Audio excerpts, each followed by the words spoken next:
Olá para você que nos acompanha nas redes sociais, aqui no YouTube do Diário de Pernambuco também. E para você que abriu o nosso diário impresso na manhã de hoje e viu no caderno Viver uma entrevista com o professor Lorivaldo Holanda, que é presidente da Academia Pernambucana de Letras, e vai conversar muito mais com a gente aqui agora do que saiu no impresso. É um conteúdo extra para você que lê o Diário de Pernambuco todos os dias. Tudo bem, professor? Muito bem-vindo. Eu fico muito grato pela oportunidade. É um prazer enorme receber o senhor aqui no estúdio do Diário de Pernambuco para falar do seu novo livro, né? Um Homem Livre, Montaigne. Montaigne, exato. Montaigne.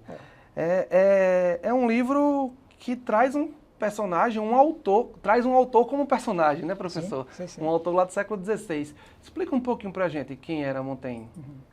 Primeiro, ele é considerado o maior escritor da língua francesa. Ele é uma referência para toda a cultura francesa. É um homem do século XVI, mas é um século justamente que em muita coisa se assemelha ao nosso. Teve uma série de vicissitudes, de problemas, que em muito parece muito o nosso século XXI. Foi um século quase tão cruel como o nosso, pelas guerras, pelas intolerâncias, pela dificuldade de convivência e tal. Então eu tentei fazer uma conversa, chamar Montaigne para um diálogo com o pessoal mais jovem, porque eu trabalho com literatura francesa e com esse pessoalzinho mais jovem, que me é muito caro. O senhor é professor da UFPE, né, e deve Sim. ter muitos alunos jovens lá na graduação. Exatamente, é em função deles que eu pensei em fazer esse link. E aí, Montaigne era um cronista daquela época. Sim, sem dúvida. Acho que a sua palavra que você encontra é a mais precisa, é um cronista. Certo? E aí o senhor consegue pegar algumas questões do tempo dele e comparar com o tempo atual, não é isso? Certo. Eu vou trazer alguns tópicos do que a gente pode tentar ver, essas questões contemporâneas de hoje em dia. Perfeito. Por exemplo, questões de gênero. Eu acredito que isso, no século XVI, já deveria existir. Sim, já existia, mas o que é mais interessante é a solução que Montaigne encontra. Quando ele encontra alguma coisa assim que é um pouco diferente do consensual, ele faz, mas por que se espantar? Está na natureza. Então, se está na natureza, então foi bem criado e tal. Ele tem essa capacidade de aceitação do outro, da diferença, com uma enorme tranquilidade. E como é que ele dialoga essas questões de gênero com os jovens de hoje?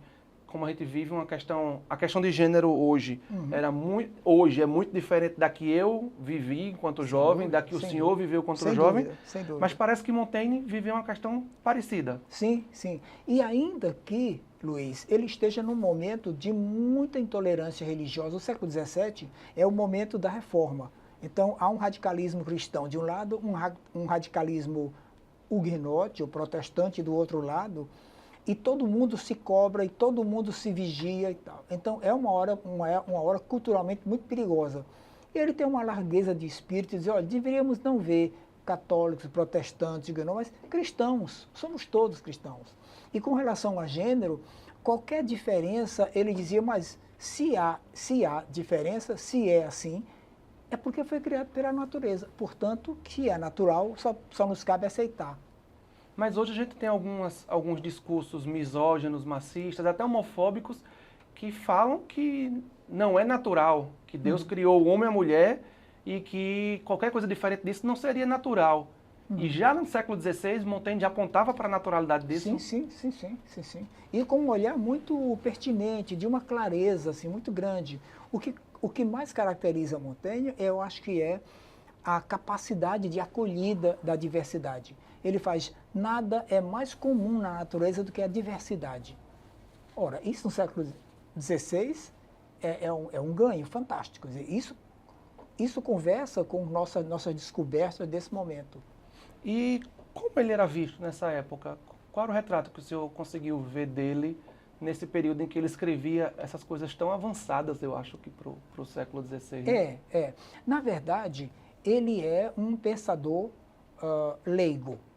Quer dizer, é um homem, é engraçado que ele diz assim, eu me sinto um mestiço, essa é a palavra que ele usa. Ou seja, é alguém que está sempre a cavalo, que ele diz, é como alguém montado em duas celas, é uma posição incômoda, mas ele não é o homem religioso só, não é o homem político só, não é o antropólogo só, ele é alguém que observa a cultura daquele momento.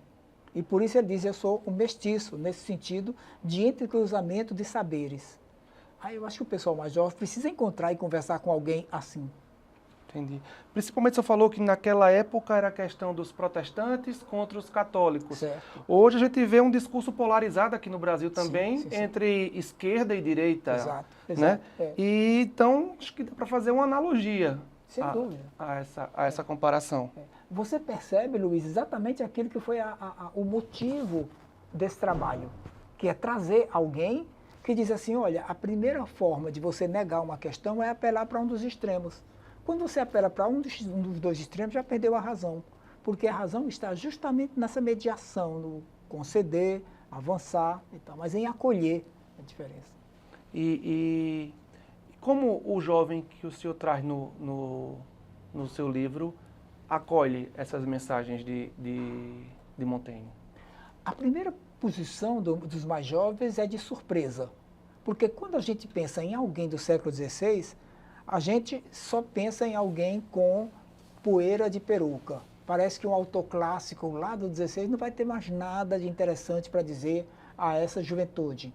Mas quando a gente olha e começa a ler com atenção, a gente percebe que para o espírito não há tempo. Há uma sincronicidade enorme. Há coisas absolutamente atuais em Montaigne, como há coisas absolutamente passadas agora, em pleno século XXI. Você lê alguns autores e você diz, puxa, não tem muito sentido mais isso. E encontra em Montaigne uma posição, uma postura de inquietação, de procura, é a liberdade. Ele diz, eu não me deixo arregimentar, o que é uma grandeza para aquele momento e para hoje.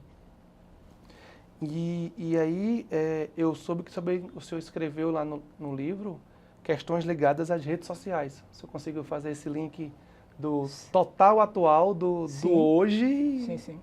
E que não tem 20 anos, as redes sociais é um fenômeno recente. Muito recente, exato. E que o senhor conseguiu voltar no século XVI com ela. Porque duas gerações antes, né, a imprensa tinha aparecido. Então, Montaigne já se dá conta que o grande veículo de ideias é o impresso.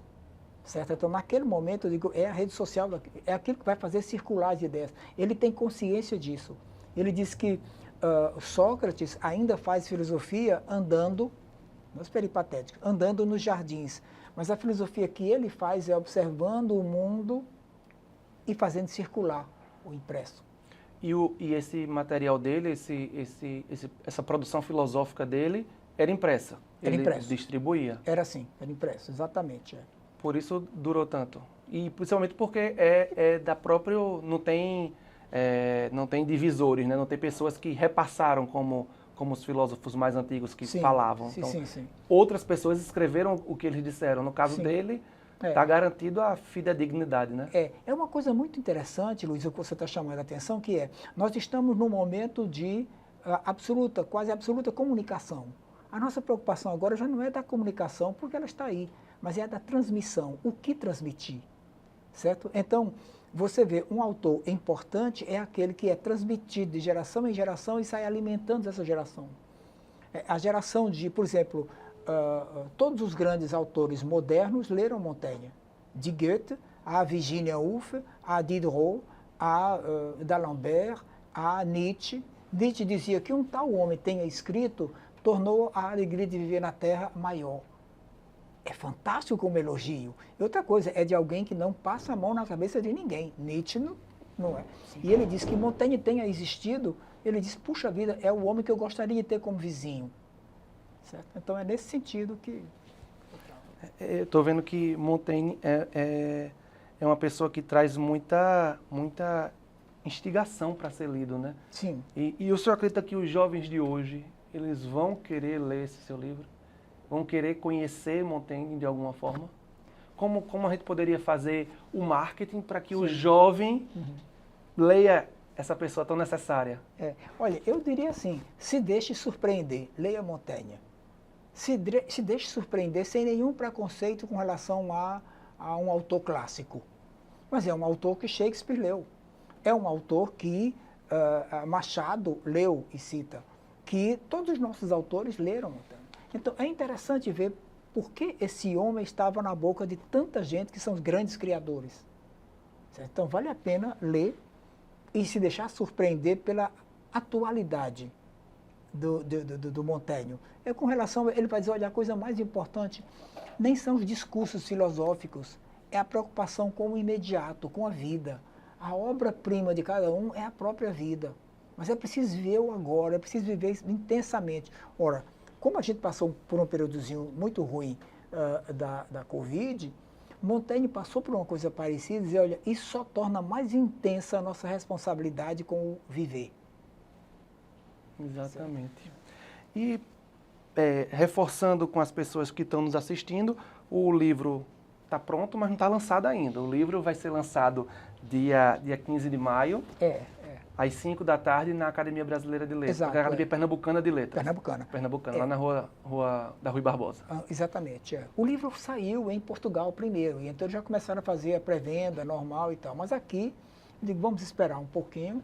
E a equipe do Diário tem a primícia, primeiríssimo, esse encontro. Ah, que bom da gente poder conversar um pouquinho sobre o livro. A gente volta a falar um pouquinho sobre ele, já, mas eu queria começar também com o senhor, aproveitando que eu estou aqui na frente com o presidente da Academia Pernambucana de Letras, para saber os desafios da academia. Como é que o senhor tem encarado as reuniões, o que tem sido discutido lá na Casa dos Imortais Pernambucanos? Bom, primeiro, Luiz, a urgência maior nossa é ser fiel ao espírito da academia. Ou seja, quando Machado cria a Academia Brasileira, ele joga 3 eixos. Que tenha literatos, claro. Que tenha pessoas que deem visibilidade social, claro. E o terceiro elemento é que tenha juventude. É justamente isso que nós precisamos, renovar a academia, trazer a academia para junto do povo. E que ela tenha leveza, que ela não abdique da tradição, mas que ela seja também um espaço de, com a tradição, ter também contradição. Quer dizer, nós somos descendentes e somos dissidentes. Não vamos repetir a academia lá do início, mas precisamos de gente jovem para rejuvenescer a casa, para mostrar a casa como um espaço permanente de criação literária. E como é que os jovens que estão vendo agora, já quem está na rede social, que é o espaço dos jovens, da juventude... A nova praça pública. A nova praça pública, exatamente. Como é que a gente pode trazer essas pessoas, esses jovens, para a academia? O que vocês têm pensado sobre isso, dessa aproximação? Se alguém pensou agora e se interessou, se é para atrair o jovem, eu sou jovem, eu quero ir para lá. Ótimo. Como é que elas podem participar? Nós estamos fazendo sempre conversas, debates em torno de cultura. Estamos até com o Fábio Lucas levando regularmente escritores novos, né, para ver quem está definindo o que é literatura contemporânea nesse momento. Quais são os novos autores que então a gente está levando regularmente. Portanto, confio e convido esse pessoal mais jovem a ir encontrar com esses novos escritores, né? Além dos escritores que já estão lá há um bom tempo, que são também referências. Não quero que virem reverências, mas referências junto aos novos. Então, vamos fazer curso de literatura, curso de cultura literária, curso de cinema e teatro, enfim. Eu estou me apaixonando por esse seu jogo de palavras aí, da reverência, da referência, da contradição, da dissidência. Estou gostando demais dessa conversa da gente, professor, preciso lhe dizer. Mas como funciona a academia? Às vezes é um espaço que o senhor vê tanta reverência, que as pessoas dizem que lá estão os imortais. A gente sabe que tem o fardão, tem as cadeiras próprias de cada um. Como é que funciona? Como é que se dá a eleição para um novo imortal? Como é que se dá essa troca de cadeiras? Explica um pouquinho para a gente como é que... Só um minutinho. Vamos tirar um pouco o mito da academia. Sim, então, né? É exatamente isso. É para isso que eu estou tentando lhe provocar nesse momento. Primeiro, nós não temos o fardão. Nós temos apenas uma medalha, que é uma coisa mais simbólica, mais leve para o tempo contemporâneo. A outra coisa, essa metonímia da imortalidade é uma concessão que a gente faz à tradição. Sim. Mas nenhum de nós é imortal, sobretudo que a gente já entra quando é quase uma vaga. Então, não tem nenhuma pretensão da imortalidade. O que é imortal para nós não são as pessoas, é a cultura literária que a gente está preocupado em permanentemente repassá-la. Que seja imortal a cultura. As pessoas não, as pessoas passam normalmente. O trabalho Então, que fica, né? O trabalho, que o trabalho fique e congregue e tudo mais. É essa energia que é imortal. A energia do imaginário social. Isso é imortal. As pessoas...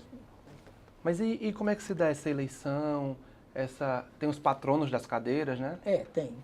A cada 2 anos, então, se faz, geralmente, ou então a pessoa é reconduzida. Então, se é reconduzida mais 2 anos, mas aí tem eleição, e é uma eleição democrática e tal. Isso para a presidência, né? Para a presidência. Mas eu digo, e para novos imortais quando chegam? Como também uma eleição. É uma eleição, também né? eleição.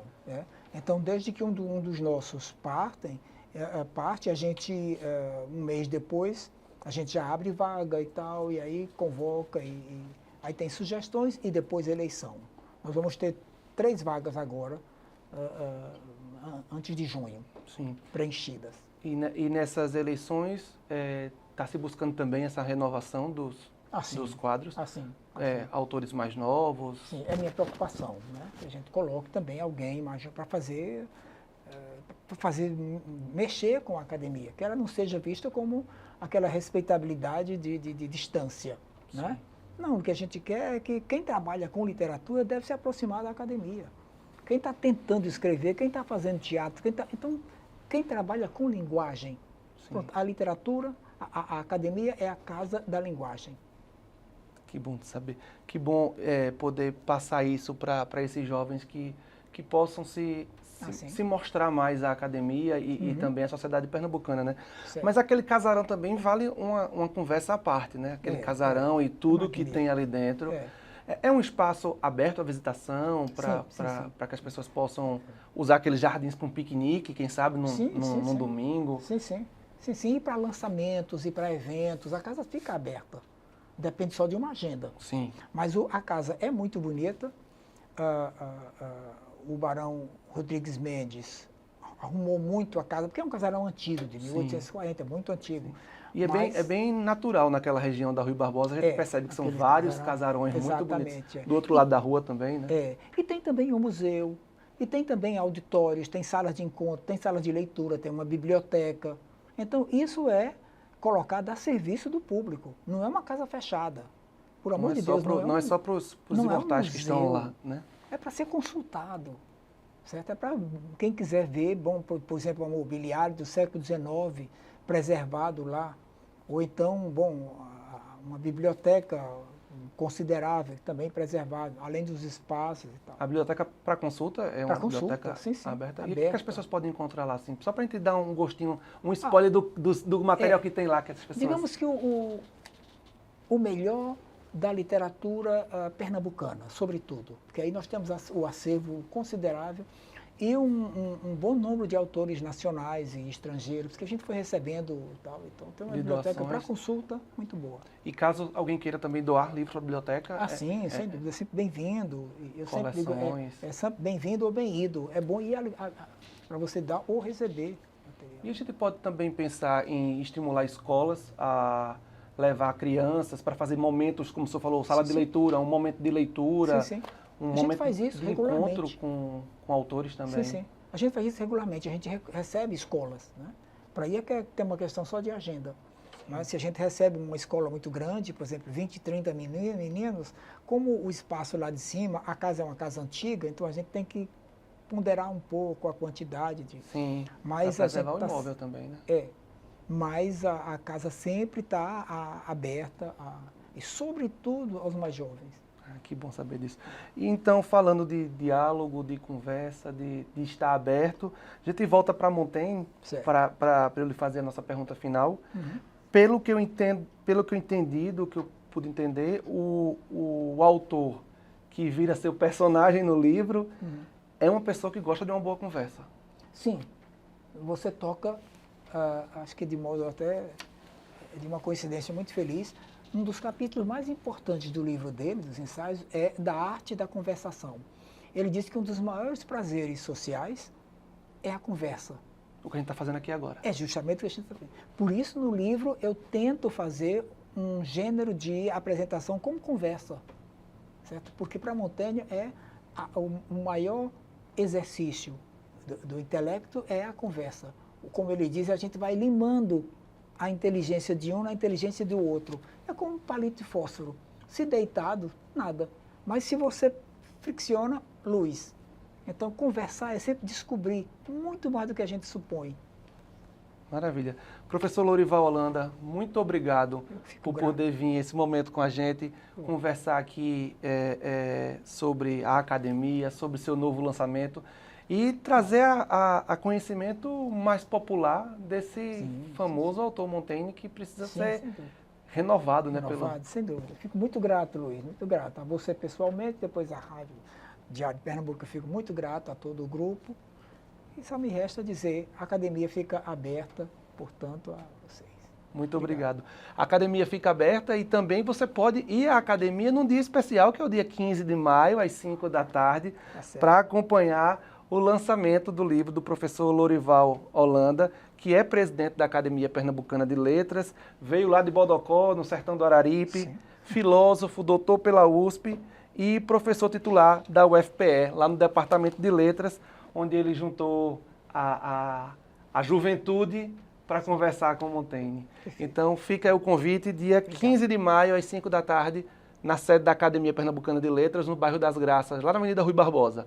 A gente volta a se encontrar a qualquer momento aqui pelas nossas redes sociais do Diário de Pernambuco, também no YouTube. Lembrando a você que parte dessa conversa está no Diário de Pernambuco de hoje, impresso no Caderno de Viver.